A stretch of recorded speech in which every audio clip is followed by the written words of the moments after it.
I spent an entire year searching through millions of Minecraft seeds in an attempt to uncover the most unbelievable world generations this game has ever come across. And what I found absolutely blew my mind. I'm talking insane terrain generations, skyscraper mansions, and so much more. We are so back. But before we begin looking at these seeds, we are at the cusp of 200,000 subscribers. So if you enjoyed this video, please consider subscribing. It'll help out so much. Alright, I thought I'd kick the list off by exploring some seeds that feature unbelievable terrains. We know that every seed has its own unique generations of biomes and structures, but when they generate in places they're not supposed to, things get interesting. Introducing this seed that features a naturally spawning sinkhole. This large circular ravine generated in the middle of an enclosed lake, completely exposed to the surface and void of any water inside. This creates a massive air pocket in the middle of the lake, giving the illusion of a real sinkhole. Surrounding this lake is nearly every tree biome you could ask for. Dark forest, taiga, snowy tundra, birch. On top of that, the surface of the caves have exposed water cracks that allow water to leak in. This creates waterfalls that are so beautiful to look at and contrast so well with the depthness of the caves. Looking from inside the caves, the waterfalls truly make this place look like a paradise. And to seal the deal, at the bottom of this ravine is a big lava pit which the waterfall touches, creating obsidian spots here. Generations like this are incredibly rare, but it's not the only time this has happened. Other seeds have had similar generations happen to them, such as this one we're seeing right here. This large circular cave generated in the middle of a lake enclosed by a desert, creating a large sinkhole in the middle of the water. The surface of this cave also has cracks that allow water to leak through it, creating just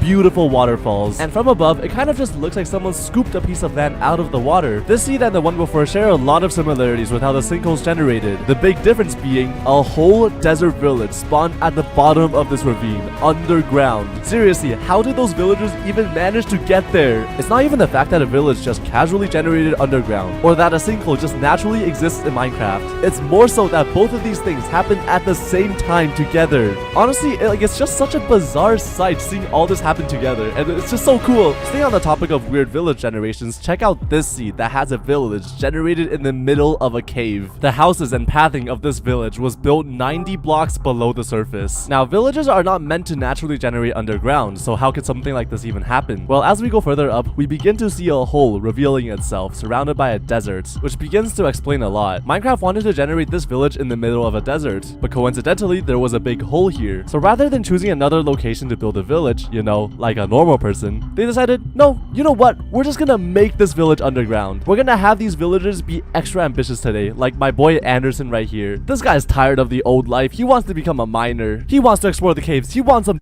Anderson? On the topic of villages, check out this seed that features an isolated village in the middle of the ocean. This village generated in the middle of a large cliff-like island, intersecting the warm ocean and the cold ocean. Now, the island may be small, but it's actually 4 different biomes attached together. A mesa biome, a desert biome, a plains biome, and an acacia biome. The cool part is that the village path actually intersects all 4 biomes at the same time. Now, that village might have been lonely, but that's nothing compared to this seed. This village generated completely isolated from the world, stuck in the middle of the ocean. Now this is the definition of secluded from society. And guess what? Literally just a few blocks away from the village is an ocean monument waiting to greet you. This monument actually generated so close to the village that if you walked along this designated path and jumped down, you can actually reach the monument. And here is when things get really cool. This ocean monument is incredibly shallow, spanning only 2 blocks below the waterline. 2 blocks is actually the world record for the shallowest ocean monument ever found. Oh, and if you're trying to loot the village, good luck trying to break anything with the mining fatigue you'll get. Alright, so we've looked at underground villages, which are incredibly rare, but what if we go further underground and explore some unbelievable structure generations? Check out this seed that has a stronghold and an ancient city generated together. Not only did the stronghold and the ancient city generate in the same location, but the rooms of the stronghold actually generate overlapped with parts of the ancient city. In fact, some of the hallways are directly exposed to the city, which is so funny to me. Like, imagine a new player trying to beat the dragon, but then accidentally stumbling across the warden. A generation like this is an incredibly rare phenomenon, because ancient cities can only generate on the elevation y level -51. Strongholds on the other end can generate on any y elevation. So to have both structures generate in the same spot and on the same elevation is just so cool. Now moving on, if you want to find a stronghold, I think it's pretty reasonable to say that you should probably dig down, right?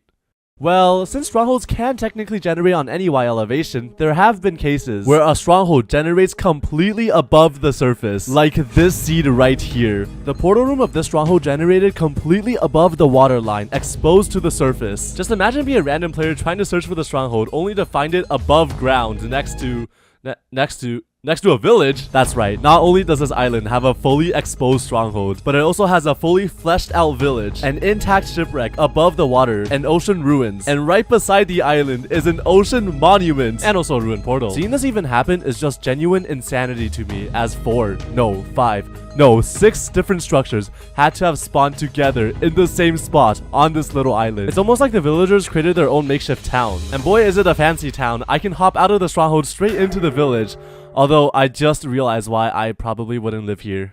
Alright, so we've been giving our villagers quite some love, and the pillagers are getting pissed off. So why don't we take a look at some mansion seed, guys? Check out this world that has a structure generation unlike any other you've seen before. The woodland mansion of this seed spawned so high up, it created a literal skyscraper. The floors of this mansion was generated on a pillar of cobblestone spanning 150 blocks tall. Even the pillagers are trying to push the limits of what's possible in Minecraft. Now, it might seem like they did this as a form of political protest, but believe it or not, that's not it. You see, the reason something like this even happens is because when Minecraft is generating structures like the wooden mansion, it can't overlap with naturally generating terrain. So when the base of this mansion was randomly chosen to be at the top of a cliff, the game thought it would make no sense if we just left the mansion floating in the air like that, because you know, Minecraft is a realistic game. So they thought, you know what, we're just gonna stretch the foundation all the way to the ground, creating a literal skyscraper. But hey, I'm not complaining, it looks really cool. And is that a second tower? Wait a minute. Yup! On the contrary to tall mansion generations, check out this seed that has a mansion generated fully underground. The base of this mansion generated on the surface of a cave, which subsequently caused the entire mansion to generate inside the cave, which means that everything I said about mansions not overlapping naturally generating terrain was pulled out of my ass. A cool thing about underground mansions is that part of the caves actually generated inside the mansion, as we can see here. It's just kinda cool seeing a mansion generate inside of a mountain, like someone clearly failed architect school. The entrance of this mansion is directly exposed to the cave, which is something you don't want to hear when you're trying to escape these guys. And above the mansion is a really cool biome consisting of an ice spike, dark forest, birch, and snow, which is an added bonus. Now, we've explored some really cool seeds, like some crazy structure generations and unbelievable terrain generations, but I truly think those seeds don't even compare to this one right here, where you can beat the game without ever leaving spawn. Within the same 16 by 16 block chunk, there is not only a stronghold below you, but of all the rooms, it is the room with the ender portal. On top of that, within the same chunk are all the necessary resources you need, like iron, coal, and stone, to beat the game. But wait a minute, I thought strongholds usually generate at least 1,000 blocks away from my spawn, so how could something like this even happen? Interestingly, if you create this world and open the F3 screen menu, you can see that your spawn coordinates are already 1,000 blocks away from 0, 0. This is because Minecraft cannot legally spawn you on water or Mushroom Island. And guess what? The area around 0, 0 happens to be a life-sized Mushroom Island, with nothing but vast ocean around it. And it just so happened that the closest piece of land the game could find is the piece of land right above the portal room of a stronghold. So with all that said, how do you go about beating the game? Unfortunately, there are no trees in the spawn chunk, so you do need a bonus chest to start out. The bonus chest should give you wood enough to make a wooden pickaxe. Next, you can dig down to mine some stone, make a stone pickaxe, and now you can go on a mining trip for coal and iron. After smelting all your iron, you should have enough to make 2 buckets. Then, using all the lava from the stronghold and water from above, you can use your 2 buckets to make a nether portal frame, light it up, and then go to the nether. What makes this seed absolutely insane is that in the same chunk of your nether portal, you are spawned next to a nether fortress and in a warped forest biome, which means you can get blaze rods and ender pearls without ever leaving your nether portal chunk. Now first, you want to go up to the fortress and wait for blazes to come to you. Once you're able to farm 6 blaze rods, you can go down to farm some endermen. Once you have enough pearls to make 12 eyes of ender, you can go back to the stronghold, fill up your portal, and then go to the end and beat the game. Oh no. Just the fact that all of this can be done without ever leaving the spawn makes this seed truly one of a kind. Alright, now before I show you what I think is the coolest seed of all time, why don't we take a look at the behind the scenes of how these seeds came to be discovered. There is actually a large community surrounded around seed finding. Using search analysis tools and supercomputers, these guys were able to find the seeds to some really iconic worlds. A few notable examples are the Minecraft title screen panoramas throughout each update. The idea that somebody could reverse search an image by locating blocks and the orientation of their textures, and then using that information to reverse engineer a seed is incredible to me. Other seeds they have discovered using this tool include the Minecraft painting. This painting is just a pixelated version of a skull behind a Minecraft world. The seed of this world has also been discovered by reverse engineering information from the original image. Other notable discoveries include the seeds to famous YouTubers' Minecraft worlds, such as DanTDM's old lab seed, PewDiePie's famous Let's Play series, and Dream's Manhunt worlds. Out of all of these seeds found though, I think none of them are as cool as the search for Minecraft's tallest cactus. Believe it or not, there is actually a large fan base dedicated to finding the tallest naturally generating cactus. Basically, cactuses generate completely randomly, and there's a chance that multiple cactuses can generate in the same block stacking on top of each other, extending past its natural 3-block limit. The tallest cactus found for a while had been 22 blocks, which by itself is already really sick. But recently, through scanning Y elevations of trillions of seeds, someone has found not a 22, but a 23 block tall cactus. And don't worry, if you want to see it for yourself, all you have to do is walk 10 million blocks from spawn. To understand how big of a deal this is, giving the most generous assumptions, there had to have been 7 3-block cactuses and 1 2-block cactus, all generating on the same block stacking on top of each other. Considering how sparsely cactuses generate, this is just simply incredible. Another cool thing about Minecraft seeds is that if you want extreme terrains, you don't necessarily need to type in a seed yourself. Simply by going to the world generation menu and choosing amplified, you can get yourself your very own extreme terrain, like the ones I'm showing here. The way these terrains generate is so beautiful and makes it such a good place to build a house in. And the best part of all is that the seed you type in